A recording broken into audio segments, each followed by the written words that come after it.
Hello, hi guys, welcome back to Career Goals. I hope all are good. Let's start the today topic. Today topic is molecular inheritance and molecular basis of inheritance. Okay. Last class में मैं जितना भी आपको अभी तक करवा चुकी हूँ तो मैं आपको बता देती हूँ हमने अभी तक क्या क्या कंप्लीट किया है। और प्लीज़ जिसको नहीं पता है लास्ट वीडियो जाके देखो, आपको वहाँ से पता चल जाएगा कि अभी हम लोग का क्या क्या चल रहा है। तो this is a molecular basis of inheritance and my self is the Priyanshu Sharma. Okay, firstly हमने कंप्लीट किया था nucleic acid and the DNA and RNA. What is the meaning of DNA and RNA, क्या-क्या बेसिस उनके अंदर include होते हैं, like deoxyribose sugar हुआ, phosphate group हुआ, नाइट्रोजनस बेसिस हुए, purine, pyrimidine, nucleosides, nucleotide basis, DNA का स्ट्रक्चर। ठीक है, देन उसके बाद सेंट्रल डोग्मा क्या चीज होती है, यूकेरियोटिक्स में डीएनए कैसे रैप्ड होता है, पैकेजिंग का प्रोसेस क्या है, ट्रांसफरिंग प्रिंसिपल मैंने आपको बताया था कि माउस के ऊपर जो भी एक्सपेरिमेंट किया गया वो मैंने आपको एक्सप्लेन किया। ठीक है, एंड देन उसके बाद ये सारे कंक्लूजन, देन इसका genetic material is the DNA. तो उसमें बैक्टीरियोफेज का क्या प्रोसेस है, इन्फेक्शन कैसे होता है, कैसे अटैच किया जाता है।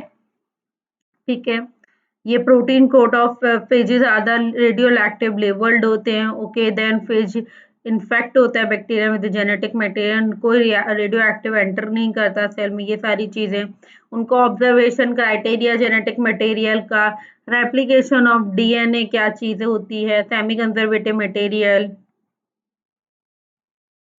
पूरा मैकेनिज्म क्या है, लैगिंग लीडिंग स्ट्रैंड क्या है, टेम्पलेट्स क्या होते हैं, सेंट्रल डोग्मा क्या चीज है। फिर नेक्स्ट आता है मैकेनिज्म ऑफ ट्रांसक्रिप्शन, जिसमें DNA helicase, RNA polymerase, ribonucleotide, then messenger RNA, फिर difference between RNA and DNA, फिर next is this concept of a gene, फिर genetic features of the genetical code, general features of the genetic code. Then start आज से करना हम तक हमको transfer RNA, tRNA.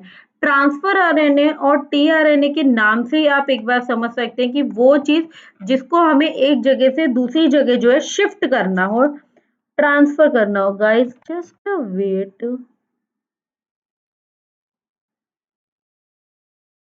ठीक है, उसको हम लोग नाम दे सकते हैं जिसका ट्रांसफर आरएनए। अब एक चीज मैं आपको बहुत सिंपल सी बता दूं, कभी भी ट्रांसफर आरएनए अगर हम लिख रहे हैं तो कभी भी टी कैपिटल नहीं लिखना, हमेशा टी जो है वो स्मॉल जाएगा। लाइक ए टी आरएनए मतलब ट्रांसफर आरएनए। टी जो आरएनए है वो क्या कैरी करता है, वो कैरी भी करता है और ट्रांसपोर्ट भी करता है एक्टिवेटेड अमीनो एसिड्स को, कहाँ पे, प्रोटीन के सिंथेसिस वाली साइट पे। ठीक है, तो उसको हम लोग क्या बोलते हैं, T RNA. It represents about the 10 to 15% of total RNA in the cell. Polynucleotide change होती है, वो folded होती हैं और itself to have a shape of cover leaf जैसी वो shape ले लेती है folding के बाद। कवर लीफ मॉडल जो है टीआरएनए का है propose by the American biochemist Robert Holley ने इन 1965। उन्होंने शेयर किया था अपना उनको इस वर्क के ऊपर नोबेल प्राइज भी मिला, वो मिला 1968 में। Next is what is the structure of RN tRNA. Obviously कोई भी चीज होती है उसका स्ट्रक्चर तो होगा ना। तो टीआरएनए है, आरएनए है, तो पहली बात सिंगल स्ट्रैंडेड होगा, तो सिंगल स्ट्रैंडेड पॉलीपेप्टाइड चेन है। फोल्डेड होता है किसी किसी रीजन से, तो कैसा लगता है, ट्राइफोलाइट लीफ की जो भी कवरलेट होती है, कवर प्लांट होता है उनके जैसा लगता है। चार मेन आर्म्स प्रेजेंट होती है, like amino acid binding site जिसको हम लोग बोलते हैं, this one. Then T and C arms and loop this, and D and U arm this, and anticodon arm। चार आर्म तो फाइनली एंड फुल्ली प्रेजेंट होंगी ही होंगी ये चार आर्म, बट रेयरली जो है एक फिफ्थ आर्म भी प्रेजेंट होती है जिसको हम लोग वेरिएबल आर्म भी बोलते हैं। 5' एंड जो है this prime end is a methylated guanosine. ठीक है, और 3' एंड जो होता है वो फ्री थ्री, उसके पास तीन फ्री नाइट्रोजनस बेसेस होते हैं जिसको जो जिनका नाम क्या है, सीसीई। तो हर एक आर्म जो है वो पेयर करती है अपने स्टेम से। ठीक है, each arm has paired base pair stem, और कुछ अनपेयर्ड बेस पेयर लूप्स भी होते हैं। अमीनो एसिड रिसेप्टर जो है वो उनके पास 7 बेस पेयर हैं। ठीक है, और 3 अनपेयर बेसिस हैं। 3 अनपेयर कौन से हैं? ACCA और 7 कौन से? ये लाइक दिस 1 2 3 4 5 6 7, ये 7 है, ठीक है। देयरफॉर जितने भी बाकी 3 प्राइम एंड पे यही 3 प्रेजेंट है, CCA जो अनपेयर्ड बेस है। अमीनो एसिड का क्या काम होता है? वो यही काम करते हैं, वो ऑलवेज बाइंड करते हैं एडेनिन को जो प्रेजेंट है 3 प्राइम एंड के ऊपर, ठीक है। टी एंड सी आर्म जो है वो क्या कंटेन करता है? वो लूप कंटेन करता है अनयूजुअल सीक्वेंस ऑफ न्यूक्लियोटाइड को, लाइक थायमिन हो गया, यूरिडिन हो गया, साइटोसिन हो गया। और इनका भी एक काम होता है, इनका एक मेन वर्क क्या होता है, किस चीज में हेल्प करते हैं? ये राइबोसोम को बाइंड करने में हेल्प करते हैं। वो किस टाइम पे? वो भी उस टाइम पे जब प्रोटीन सिंथेसिस हो रहा होता है, तब उस टाइम पे ही राइबोसोम्स को जो है बाइंड करने में मेन हेल्प करते हैं, और इनका मेन वर्क ही वही होता है। क्लियर है यहाँ तक? आई थिंक सबको ठीक है। उसके बाद जो हमारी डी एंड DHU आर्म जो है या लूप जो कंटेन करता है वो कौन सा है? डिहाइड्रोयूरिडिन। और उनका भी वही काम है, क्योंकि हर चीज का यार कोई ना कोई काम होता है, उसके बाद वो चीज रखी जाती है या वो चीज बनाई जाती है। तो उसका क्या है, उसका क्या काम है, वो किस चीज में हेल्प करता है? It help to recognise the specific amino acid, एक स्पेसिफिक अमीनो एसिड को रिकॉग्नाइज करने में और एक्टिवेटिंग करने में एंजाइम का, अमीनो एसाइड सिंथेटेज एंजाइम का एक्टिवेशन के लिए। जो एंटीकोडॉन लूप है वो क्या कंटेन करते हैं? वो 7 अनपेयर्ड नाइट्रोजनस बेसिस को, and among them the 3 nucleotide act as a anticodon, जो कॉम्प्लीमेंट्री होते हैं किसके? mRNA, ठीक है। फंक्शन क्या है? एक कैरी करते हैं एक स्पेसिफिक अमीनो एसिड को, कहाँ पे? Towards the site of the protein synthesis. ये देखो आप,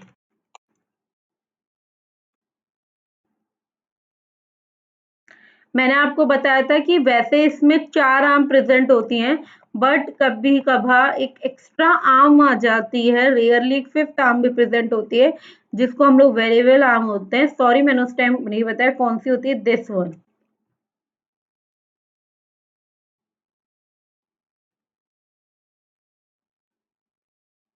okay, this one is a variable arm.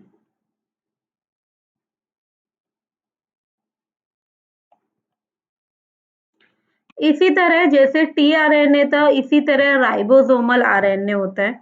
Ribosomal का जो structure function unit of ribosome है, बिल्कुल represent rarely 80% of total RNA in the cell, ठीक है। व्हाट इज द ट्रांसलेशन में क्या कैसे वर्क कर रहा है, अमीनो एसिड कैसे एक्टिवेट होता है, वो सब हम पढ़ेंगे। तो इन द ट्रांसलेशन जितने भी डिकोडिंग द डिकोडेड इंफॉर्मेशन जो कैरी कर रहे हैं बाय द mRNA, मतलब मैसेंजर आरएनए से इनटू द प्रोटीन, प्रोटीन के लिए उसको हम लोग बोलते हैं ट्रांसलेशन।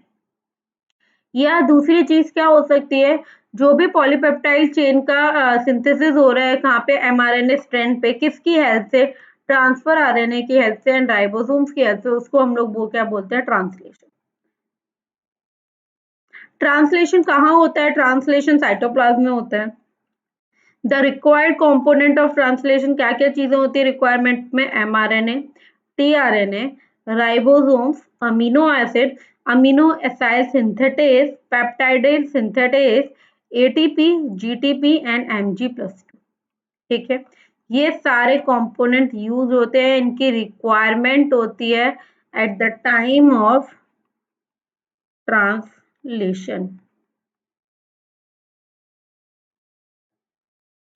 सबसे इम्पोर्टेंट बात ये याद रखना, ट्रांसलेशन का प्रोसेस कहाँ कौन सी जगह पे होता है? It's cytoplasm. जो प्रोसेस है ट्रांसलेशन का, उसमें भी 5 मेन स्टेप होंगे। पहले एक्टिवेट किया जाएगा अमीनो एसिड को, अटैचमेंट होगा एक्टिवेटेड अमीनो एसिड का टीआरएनए पे, फिर पॉलीपेप्टाइड चेन को इनिशिएट किया जाएगा, इलॉन्गेशन किया जाएगा पॉलीपेप्टाइड चेन का, एंड देन उनका टर्मिनेशन किया जाएगा। तो कैसे एक्टिवेट करते हैं, एक्टिवेशन कैसे होता है अमीनो एसिड का? द स्पेसिफिक अमीनो एसिड जो भी प्रेजेंट है साइटोप्लाज्म में, वो एक्टिवेट हो जाएंगे by the specific amino acid synthetase enzyme और एटीपी से, जो क्या फॉर्म करेंगे? Amino acyl adenylate enzyme complex को, ठीक है। लाइक अमीनो एसिड प्लस एक एटीपी आया, प्लस अमीनो एसाइल सिंथेटेज की, उससे क्या फॉर्म हुआ, amino acyl adenyl enzyme complex plus एक फॉस्फेट ग्रुप। ठीक है, तो अटैचमेंट कैसे होगा एक्टिवेट अमीनो एसाइड का टू द टीआरएनए।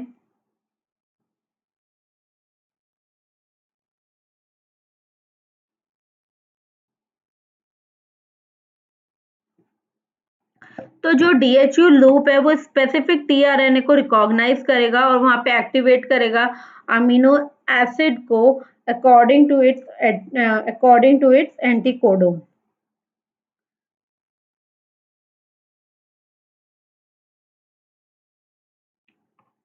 जो भी एक्टिवेट अमीनो एसिड जो है बाइंड होगा टू द 3' एंड पे ऑफ द टीआरएनए और रिजल्ट क्या होगा, वहां पे फॉर्मेशन होगा अमीनो एसाइल टीआरएनए। ठीक है, ये अमीनो एसिड है, ये एक्टिव बाइंडिंग साइट है, ये एक्टिव साइट है। This is A tRNA synthesis, tRNA ये यहाँ पे नेक्स्ट में बाइंड होगा और ये यहाँ पे बाइंड होगा। अब वो जो भी पॉलीपेप्टाइड चेन है उसका इनिशिएशन कैसे स्टार्ट होगा, लाइक डीएनए से एमआरएनए, एमआरएनए से प्रोटीन बनता है, तो जब एमआरएनए से प्रोटीन बनना है, this is the time of the translation. This is A ribosomal सब यूनिट, दो राइबोसोमल सब यूनिट होती हैं, आई थिंक आप लोग को पता हो, तो एक 70S और एक 30S। ठीक है, और ये क्या है आपका, ये पूरा एमआरएनए है और ये टीआरएनए जिसपे एंटीकोडॉन पहले से प्रेजेंट है यूएसी और ये आपके कोडोन है एयूजी। ठीक है, तो इनिशिएट पॉलीपेप्टाइड चेन में क्या चीज होगी, राइबोसोम जो है वो बाइंड करेंगे एमआरएनए से 5' एंड पे, वो राइबोसोम रिकॉग्नाइज करेंगे इनिशिएटर कोडोन को like AUG on the mRNA. ठीक है, उनको रिकॉग्नाइज करेंगे। उसके बाद क्या होगा, जो भी टीआरएनए है उनके पास अपने एंटी कोडन ऑलरेडी प्रेजेंट है, जो मैंने आपको बताया यूएसी। यूएसी जो है वो अपने उनके पास ऑलरेडी प्रेजेंट है, वो कैरी करेंगे फॉर्मुला मिथिलाइन एसिड को eight the site of the initiator codon, और इस तरह पॉलीपेप्टाइड चेन जो होती है फिर वो इनिशिएट हो जाती है। इलॉन्गेशन ऑफ पॉलीपेप्टाइड चेन में क्या, it is a linear growth है पॉलीपेप्टाइड चेन की on the mRNA. This is a start codon, this is second codon. ठीक है, ये राइबोसोम प्रेजेंट है on the assembled ribosome on the tRNA, वो carry करेगा फर्स्टली अमीनो एसिड को जो पेयर्ड है with the first codon on the mRNA, and then the tRNA जो है वो कैरी करेगा second amino acid approaches.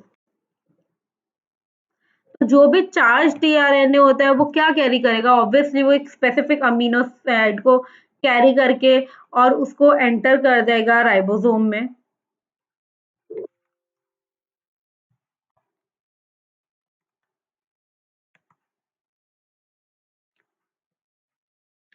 Sorry guys, light का इशू हो गया था। ठीक है, तो जो भी चार्ज टीआरएनए वो कैरी करेगा specific site of amino acid को और वो एंटर कर देगा राइबोसोम में। It attach to the mRNA next to the initiator codon जो हेल्प करेगा एंटीकोडोन के लिए। पॉलीपेप्टाइड बॉन्ड जो होते हैं वो फॉर्म होते हैं between these two amino acid by the peptide synthetase की हेल्प से। ऐसे पॉलीपेप्टाइड बॉन्ड जो है वो फॉर्म करेंगे tRNA become अनचार्ज and it believe the ribosome. ठीक है, जो राइबोसोम से वो मूव करेंगे कोडोन की तरफ, codon by codon in the direction of the 3' 5' to the 3' end पे। एज अ राइबोसोम मूव, जब राइबोसोम मूव करेंगे ओवर द एमआरएनए तो जो कोडेड इंफॉर्मेशन है वो डिकोड हो जाएगा इनटू द पॉलीपेप्टाइड चेन। ठीक है, तो देखिए इसमें फर्स्टली अमीनो एसिड ज्वाइन करेगा to the second by the polypeptide and the first tRNA is released. Next में राइबोसोम जो होते हैं वो मूव कर रहे हैं along the mRNA till the second tRNA at the site of P site and the process continues. इसमें जो राइबोसोम है वो कंटिन्यूसली मूव कर रहे हैं along with the mRNA and new amino acid जो हो रहा है वो ऐड हो रहा है at the time of the polypeptide. ठीक है, what is the meaning of a terminator, termination of the polypeptide chain. Termination polypeptide chain में जो है वो काम हो चुका है, takes place during the presence of the initiator को टर्मिनेटर कोडॉन। इनके प्रेजेंस में क्या है, टर्मिनेटर कोडॉन आ जाते हैं। लाइक UUA, ठीक है, UGA और UAG जो टर्मिनेटर कोडोन है आते हैं and does not codon of any amino acid, वो किसी भी अमीनो एसिड के कोड नहीं करते हैं and lead to termination of polypeptide chain, ठीक है। दो जो भी पॉलीपेप्टाइड चेन है वो सिंथेसाइज होती है, रिलीज आउट होती है फ्रॉम द राइबोसोम में and undergo folding to form a specific protein. The ribosome leaves the mRNA। When the ribosome reach the stop codon, polypeptide जो है वो रिलीज आउट हो जाएगा। ये देखिए,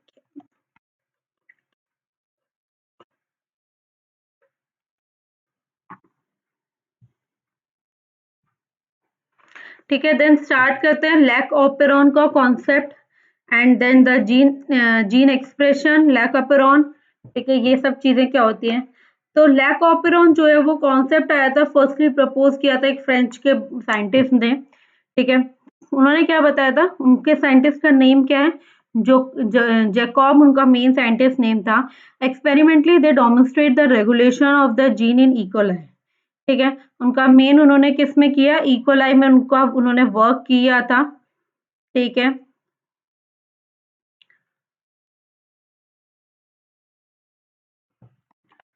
तो operon is a group of a gene, क्या है, ऑपेरॉन क्या है, एक ग्रुप ऑफ ए जीन है, ठीक है, that are transcribe at the same time. The sequential arrangement जो है रेगुलेटरी जीन का, प्रमोटर जीन का, या फिर ऑपरेटर जीन का, किसी भी चीज का, ये स्ट्रक्चरल जीन का इन यूकेरियोट, उसको हम लोग बोलते हैं ऑपेरॉन कॉन्सेप्ट, ठीक है। वैसे आपकी चीजें क्या क्या थी, मैं सही चल रही हूँ, मैंने आपके सिलेबस के अकॉर्डिंग आपको डीएनए कंप्लीट करा दिया, structure of polypeptide chain, nitrogenous bases वगैरह सब कंप्लीट करा दिया, ठीक है। रेप्लिकेशन मैंने आपको पूरा समझा दिया, ट्रांसक्रिप्शन मैंने आपको पूरा समझा दिया, प्रोक्रियोटिक का इनिशिएटर वगैरह, elongation, termination, transcription process in bacteria, eukaryotic, ये सारी चीजों को, जेनेटिक कोड मैंने आपको बताया। हाँ, जेनेटिक म्यूटेशन एक चीज मेरे को बतानी है, अगर वो आगे आ जाएगा तो गुड।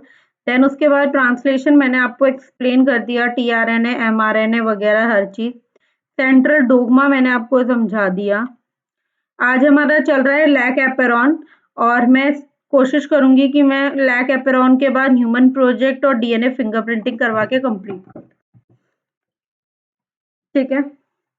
तो operon is a group of a gene that are transcribed at the same time। Sequential arrangement क्या होगा, या एक तो रेगुलेटरी जीन प्रेजेंट होगा, प्रमोटर जीन होगा, ऑपरेटर जीन होगा, स्ट्रक्चर जीन होगा, तो ये जो पूरा अरेंजमेंट है इसको हम लोग क्या बोलते हैं, ऑपेरॉन कॉन्सेप्ट, ठीक है।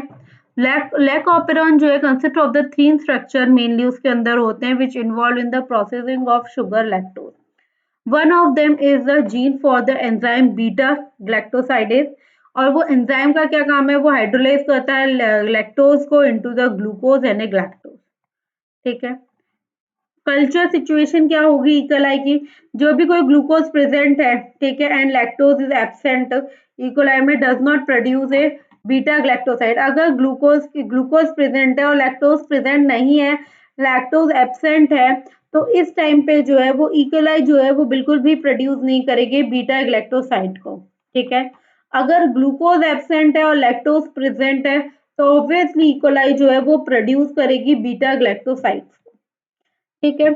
E coli can use a either the glucose which is a monosaccharide और lactose which is a disaccharide. E coli में क्या क्या यूज हो सकता है, या तो ग्लूकोज यूज सकता है क्योंकि मोनोसाइक्राइड है, और लैक्टोज यूज हो सकता है क्योंकि वो डाइसैक्राइड है।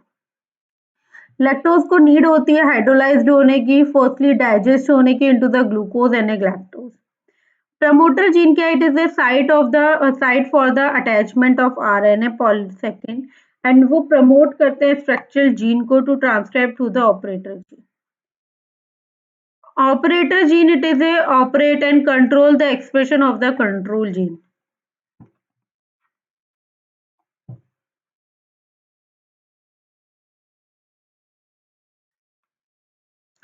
Regulator gene, it regulates the promoter gene, regulate करते हैं promoter gene को in corporation with the repressor chemical. Structure gene क्या है, तीन स्ट्रक्चर जीन जो होते हैं वो प्रेजेंट होते हैं next to the operator gene, operator gene के जस्ट नेक्स्ट बाद में like your XZ like Z like Y like A like Z जो होता है वो कोड करता है एक एंजाइम बीटा ग्लैक्टोसाइड को, लाइक वाई जो है वो कोड करता है लैक्टोज को, और लाइक ए जो है वो कोड करता है एंजाइम जो है थायो ग्लैक्टोसाइडेज ट्रांसएक्टेज को। अगर एब्सेंस है लैक्टोज का तो स्विच ऑफ रहेगा इस कंडीशन में, ठीक है, और अगर प्रेजेंट है तो ऑब्वियसली स्विच ऑन रहेगा। तो E coli in the bacteria, lac operon मैंने आपको बताया किसने डिस्कवर किया। Operon consist of the many structural gene,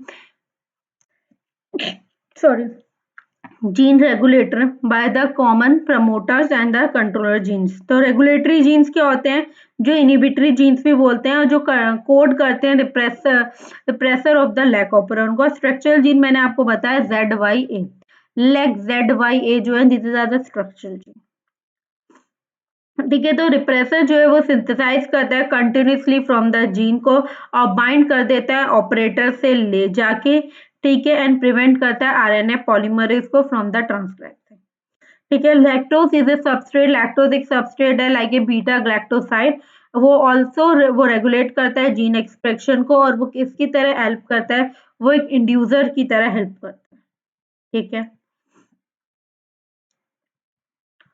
ये आप खुद देख सकते हैं, अगर प्रेजेंस है लैक्टोज की तो प्रॉपर कंडीशन हो रही है, यहाँ से डीआरएनए से एमआरएनए से प्रोटीन बन रहा है, ये इंड्यूसर बाइंड कर रहा है, फिर इनएक्टिव रिप्रेसर हो रहा है, और यहाँ पे जो ये लैक ए है उसे पूरा एमआरएनए सिंथेसिस की वजह से तीनों एंजाइम्स का फॉर्मेशन हो रहा है, ठीक है।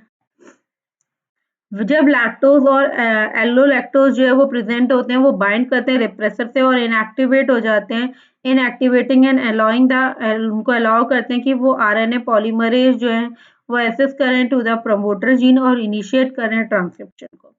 रेगुलेशन बाय द रिप्रेसर जो होता है उसको हम लोग नेगेटिव रेगुलेशन भी बोलते हैं, ठीक है। अब next is what is the meaning of human genome project, और ह्यूमन जीनोम प्रोजेक्ट कहाँ से आया, क्या है ये। आपके सिलेबस के अकॉर्डिंग तो ज्यादा नहीं है, बट मैं भी आपको जितना ऊपर ऊपर से वो सारा आज मैं बता देती हूँ। देन फिंगरप्रिंटिंग एंड उसकी एप्लीकेशंस, फिर ये चैप्टर जो है आज ये यहाँ पे मैं पूरा कंप्लीट हो जाएगा। तो what is the human genome project. पहले ये कहाँ पे हुआ रिसर्च, इसकी national human genome research institute है, अगर किसी को इसके बारे में पढ़ना हो तो। गवर्नमेंट ने स्टार्ट किया था ह्यूमन जीनोम प्रोजेक्ट को 1990 में, ठीक है। गवर्नमेंट ने कब स्टार्ट किया था, 1990 में स्टार्ट किया था, coordinate by the department of energy के साथ and national institute of health के साथ। जीनोम क्या है, एक होल हेरिडिटरी इंफॉर्मेशन है किसी भी ऑर्गेनिज्म की that is encoded in the DNA, उसको हम लोग बोलते हैं जीनोम। ह्यूमन जीनोम प्रोजेक्ट को हम लोग HGP भी लिखते हैं, it also called as a mega project, को हम लोग मेगा प्रोजेक्ट भी बोलते हैं क्योंकि human genome has approximately 3 into 10 9 base pair है, and the cost of sequencing required is $3 per base pair। तो टोटल एस्टिमेट कॉस्ट इस प्रोजेक्ट की कितनी आई थी, अप्रोक्सीमेटली $9 बिलियन की कॉस्ट आई थी, ठीक है। The obtained sequence were to the stored in the type form in the book, store किया गया, हर एक पेज के बुक को कंटेन किया, अप्रोक्सीमेटली उसमें 1000 लेटर हैं, हर बुक कंटेन करती है अप्रोक्सीमेटली 1000 पेजेस को। इसी तरह 3300 such book need to store the information from the single human cell, ठीक है। मेन एम क्या था, गोल क्या था इस प्रोजेक्ट को करने का, इस काम को लेने का, उनको आइडेंटिफाई करना था अप्रोक्सीमेटली इतने परसेंट ऑफ जीन, वो भी ह्यूमन डीएनए के अंदर, ठीक है। सॉरी गाइस, उन्हें डिटरमाइन करने थे sequence of the 3 billion base pair को that make up the human DNA. उन्होंने उनको स्टोर करनी थी information in the data basis में, उनको अपना इम्प्रूवमेंट करना था, टूल्स डेटा एनालिसिस जो टूल्स है उनको इम्प्रूवमेंट करना था, उनको एड्रेस करना था ethical legal and social issues को जो अराइज हो रहे थे ह्यूमन जीनोम रिसर्च से। Next what is the methodology, कौन कौन से मेथड इन्वॉल्व होते हैं, तो दो मेजर मेथड इन्वॉल्व होते हैं। पहला आइडेंटिफाई करना सारे जीन को एंड एक्सप्रेस करना as a RNA. Blind approach करना simply sequences the whole set of the genome that contain all the coding and non-coding sequences. Silent feature of amino human genome, base pair कितने होंगे genome के, contain करेगा 1364.7 million nucleotide base pair.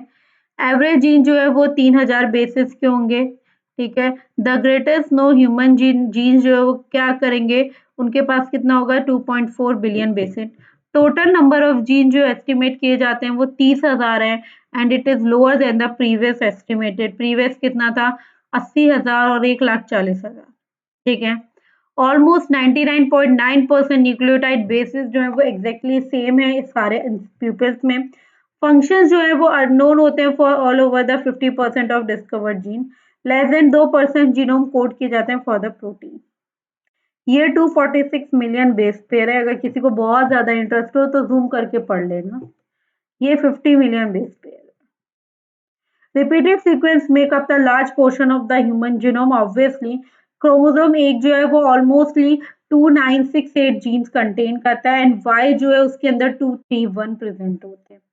Scientist ने identify किए हैं approximately 1.4 million location where the single base DNA difference, जैसे हम लोग सीएनपीएस बोलते हैं, मतलब single polypeptide single nucleotide polymorphism, जिसको आप आगे चल के पढ़ेंगे। दिस इंफॉर्मेशन हेल्प करती है किसी क्रोमोसोमल की लोकेशन को फाइंड करने में, या कोई भी डिजीज एसोसिएट सीक्वेंस को फाइंड आउट करने में, या ह्यूमन की ट्रेसिंग हिस्ट्री को फाइंड आउट करने में। तो ह्यूमन जीनोम प्रोजेक्ट का काम बस यही था। Next is what is the meaning of fingerprinting. Fingerprinting technology is the best technology जो मेरे को लगता है, ठीक है। इनका बर्थ हुआ था 9 जनवरी 1950 में, ठीक है। Technology use for the identification of individual eight a genetic level. Technology firstly किसने डिस्कवर की थी? टेक्नोलॉजी फर्स्टली डिस्कवर की थी आर्क ने, ठीक है। यस, उन्होंने ही इनिशिएट किया था डीएनए फिंगरप्रिंटिंग को। इन्होंने ये टेक्निक का नाम दिया जिसको हम लोग बोलते हैं variable number of tandem repeat, VNTR, ठीक है। डीएनए फिंगरप्रिंटिंग आइडेंटिफाई करती है, किसी भी आइडेंटिफाइंग करती है differences in some specific region, वो भी डीएनए सीक्वेंस में, जिसको हम रिपीटेटिव डीएनए भी बोलते हैं। DNA sequence of the two nucleotide can be compared very quickly by the DNA fingerprinting technique. जो रिपीटेटिव डीएनए है वो सेपरेट हो जाते हैं from the bulk genomic DNA से at the different peak during the density gradient centrifugation के time पे जब ये प्रोसेस किया जाता है तो बल्क ऑफ डीएनए फॉर्म करते हैं एक मेजर पीक एंड अदर जो है वो दूसरे फॉर्म करते हैं एक स्मॉल पीक, जिससे क्या रिफर होता है satellite DNA. These sequence show the high degree of the polymorphism और फॉर्म करते हैं basis of the genetic DNA fingerprinting. Inheritable mutation जो है वो ऑब्जर्व किया जाता है करते हैं in the population at the high frequency, it is refers to as a DNA polymorphism. Principle जो है डीएनए फिंगरप्रिंटिंग का वो किस चीज पे बेस्ड ऑन है, वो matching of VNTRS of the DNA located and the crime spot and with the suspected person DNA, ठीक है। VNTRS जो है variable number of random repeat जो है वो ऑल्सो उसको हम लोग मिनी सैटेलाइट भी बोलते हैं, वो शो करता है वेरी हाई डिग्री में पॉलीमॉर्फिज्म को। VNTRS वेरी स्पेसिफिक है टू इंडिविजुअल के लिए और डिफर करने के लिए फ्रॉम एक पर्सन से दूसरे पर्सन में। It show some similarity between the family member में ऑब्वियसली सिमिलैरिटी शो करेगा। VNTRS जो है वो individual twins and the same has not a possible to identify individuality in identical twins by the fingerprinting technology. इसमें क्या main technology आती है, इसमें सदर्न ब्लॉटिंग आती है जिसे यूज किया जाता है। It is a technique of the transferring DNA from agar gel to the nylon. तो प्रोब क्या है, एक single strand of polypeptide fragment होता है, उसको कॉम्प्लीमेंट्री स्पेसिफाइड सीक्वेंस होता है पॉलीन्यूक्लियोटाइड का ऑफ डीएनए, जिसको हम लोग प्रोब बोलते हैं। इट इज यूज किया जाता है किस टाइम पे, ये आइडेंटिफाई करने के लिए VNTRS को या डिजायर्ड जीन को। तो क्या स्टेप होता है, पूरा स्टेप मैं आपको समझाती हूँ। यहाँ पे हमने सेल का सैंपल लिया, उसके डीएनए को एक्सट्रैक्ट किया, ठीक है। उसका सैंपल से हमने डीएनए बाहर निकाल लिया, ठीक है। उसके बाद हमने क्लीवेज किया डीएनए का बाय द रिस्ट्रिक्शन एंजाइम। कुछ रिस्ट्रिक्शन एंजाइम के हेल्प से हमने उस डीएनए को तोड़ा, काटा, ठीक है। Separation of DNA fragment by the electrophoresis, फिर ट्रांसफर किया हमने उसको सदर्न ब्लॉट की जो शीट होती है उस पर ट्रांसफर किया, फिर रेडियो एक्टिव डीएनए जो है उससे बाइंड किया एंड प्रॉप किया of the specific DNA fragment, फिर वो मेम्ब्रेन जो थी वो वॉश हो गई, वॉश आउट कर दिया from free from the excess probe, ठीक है। वो एक्सरे शीट में यूज करेंगे, डिटेक्ट करेंगे रेडियो एक्टिव पैटर्न को, और फिर हमें उसमें कंपैरिजन शो हो जाएगा कि प्लांट ए का क्या था, सैंपल का क्या है, प्लांट बी का क्या है। तो उसमें हमें प्रॉपर प्रॉपर जो एक्सप्रेशन स्टार्ट शो होने स्टार्ट हो जाएंगे, ठीक है। DNA figment fingerprinting technique involve की जाए, उसके अंदर क्या क्या चीजें टेक्निक में सदर्न ब्लॉटिंग और हाइब्रिडाइजेशन जो होता है वो यूजली यूज किया जाता है, और इसमें रेडियो एक्टिव भी यूज किया जाता है। आइसोलेशन ऑफ डीएनए, डाइजेशन होना है डीएनए का, फिर सेपरेशन ऑफ डीएनए, फिर ट्रांसफर करना उसको सेपरेटेड डीएनए फ्रेगमेंट को आप नायलॉन शीट पे, hybridization during using the label VNTR probe, detection करना, ठीक है, हाइब्रिडाइजेशन डीएनए फ्रेगमेंट की by the radio activity. Application क्या है, आप यूज कर सकते हो किसी भी क्राइम सीन पे, जो भी कुछ हुआ है, किसी ने किसी का खून किया है, वहां पे कुछ उनके सैंपल्स रह गए उसके थ्रू, या किसी रेपिस्ट का आप सॉल्व कर सकते हो, कोई पेरेंटल इश्यूज चल रहे हैं वो सॉल्व, इमिग्रेटेड प्रॉब्लम जो है, डेड बॉडीज के ऊपर, किसी सोल्जर की है डेड हुआ किसी वॉर के टाइम में, तो उसके फैमिली रिलेटेड आप फाइंड आउट कर सकते हो। आप आइडेंटिफाई कर सकते हो डेड बॉडीज का पर्सन कौन डाई हुआ है एट द एक्सीडेंट या बॉम्ब ब्लास्ट में, कैसे भी डाई हुआ है, आप वेसिकल ग्रुप्स के थ्रू आइडेंटिफाई कर सकते हो। आप डिटेक्ट करते हो इनहेरिटेबल डिसऑर्डर को, ठीक है। आप डिटेक्ट करते हो donor cell in the case of the plantation transplantation. DNA isolate किया जाता है from the sample of the blood cell से, रूट सेल से, या सीमेन से, या बोन से कलेक्ट किया जाता है क्राइम स्पॉट पे। डीएनए जो है वो कलेक्ट करते हैं, आइसोलेट करते हैं सेपरेटली, जो सेपरेटली डीएनए वो ट्रीट किया जाता है एंड देन उसको कट किया जाता है नंबर ऑफ फ्रेगमेंट्स में। डीएनए फ्रेगमेंट जो होते हैं वो सेपरेट हो जाता है according to their length, and gel जो होती है वो यूज की जाती है gel electrophoresis. DNA strand of the gel slab जो ट्रीट किया जाता है किसका, एल्कलाइन सॉल्यूशन के साथ, जो स्प्लिट हो जाते हैं double strand to the single strand में, ठीक है गाइस।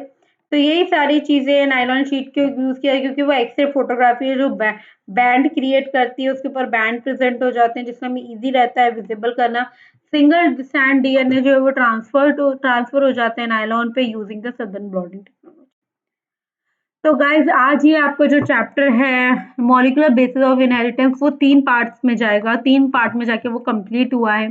कल की क्लास से हम नया लेक्चर नया टॉपिक स्टार्ट करेंगे। आई होप आप लोगों को सारी चीजें क्लियर हो। अगर किसी को कोई भी प्रॉब्लम हो तो प्लीज कमेंट बॉक्स में कमेंट ड्रॉप करेगा, किसी को कोई टॉपिक नहीं समझ में आ रहा है तो प्लीज आप मेरे को वहाँ पे इन्फॉर्म करें। आई विल ट्राई कि आपको सारी चीजें अच्छे से क्लियर हो जाए। मैंने बहुत ऐसे नहीं है कि मैं रीड कर रही हूँ, आपको चीजें एक्सप्लेन भी कर रही हूँ। ट्राई कि कल का टॉपिक क्या होता है वो एक बार और डिस्कस कर लेते हैं, जिससे थोड़ा इंटरेस्ट आ जाता है चीजें पढ़ने में, अगर हमें पता हो कि हाँ भाई कल का टॉपिक क्या होने वाला है।